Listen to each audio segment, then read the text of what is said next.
What's going on in this painting? The title tells us that it is a portrait of Gaylord, painted by Beauford Delaney, an African-American artist who arrived in New York City at the outset of the Great Depression in 1929. We know very little about who Gaylord was, other than he was likely a piano player who played in a jazz club that Delaney regularly frequented. You'll notice that there are other figures in the painting, floating in thought bubbles on either side of Gaylord. Someone is at an easel painting. Might this be Delaney himself? To the right of Gaylord is a singer performing with a piano player, which gives us a clue to Gaylord's profession. At the bottom of the canvas is a representation of the tenements of Greenwich Village, where Delaney lived, with their fire escapes and water tower on one of the roofs. Stoops, a manhole cover is in the street. Do the thickly painted swirled brushstrokes remind you of any 19th century Dutch painter? Vincent van Gogh was a major influence on Delaney. Both shared a particular affinity for the color yellow. Beauford Delaney was born in Knoxville, Tennessee in 1901, the eighth of 10 children. His father was a Methodist minister. His mother was born into slavery. As a teenager, Delaney came to the attention of a prominent local artist who supported his development as an artist and encouraged Delaney to continue his art education in Boston, where he moved in 1924. In 1929, Delaney moved to New York City and settled in Greenwich Village. New York City opened a new world for Delaney. He quickly fell in with artists of the time, including Alfred Stieglitz, Georgia O'Keeffe, and Stuart Davis. Writers, including Henry Miller, James Baldwin, and W.E.B. Du Bois, and musicians Louis Armstrong, Duke Ellington, and Marian Anderson.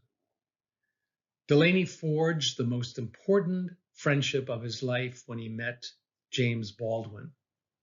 At the time of their first meeting, Baldwin was still a teenager. Delaney was the first African-American artist he met, and his dedication to his painting, despite financial hardships, proved to the young writer that it was possible to make a life as an artist.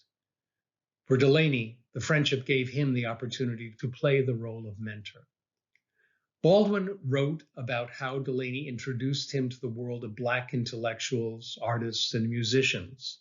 Many of them were celebrities, like the singer Marian Anderson. But Baldwin was encouraged not to see them as celebrities, but as his cultural ancestors. And Baldwin was made to understand as well that, like all family, they had expectations for him. And to that end, they would do their best to protect him.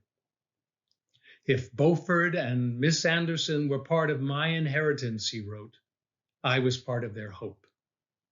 Delaney painted 13 portraits of James Baldwin, who considered Delaney to be his muse.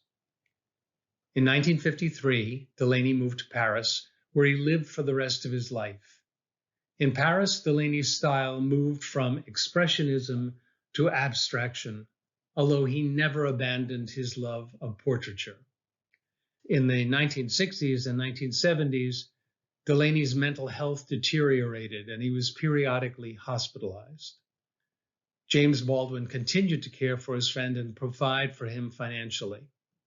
Delaney was finally institutionalized at St. Anne's Hospital for the Insane in 1975. He died there on March 26, 1979. It was not until the 1990s that there was a resurgence of interest in Delaney, reflected in the Worcester Art Museum's purchase of Portrait of Gaylord in 1999. James Baldwin's description of Delaney best captures the influence of this artist on him. Beauford was the first walking, living proof for me that a Black man could be an artist. In a warmer time, a less blasphemous place, he would have been recognized as my master and I as his pupil. He became for me an example of courage and integrity, humility and passion, and absolute integrity. I saw him shaken many times, and I lived to see him broken, but I never saw him bow. Thank you again for joining me. Please consider making a gift to WAM before midnight tonight. Proceeds from the Give-a-thon will support WAM's exhibitions, events, and educational programming. The link to donate is below. Make a gift today. Donors who make a gift by 5 p.m. will be invited to a virtual cocktail party and presentation with Erin Corrales-Diaz, Assistant Curator of American Art, at 5 p.m. tonight. Donors who make a gift of $2,500 or more by 6 p.m. will be invited to a virtual cocktail party and presentation with Matthias Wacek, Jean and Miles McDonough Director, plus special guest Emily Rau Pulitzer, former curator, board member of MoMA, and founder of the Pulitzer Arts Foundation, at 6:30 p.m. tonight.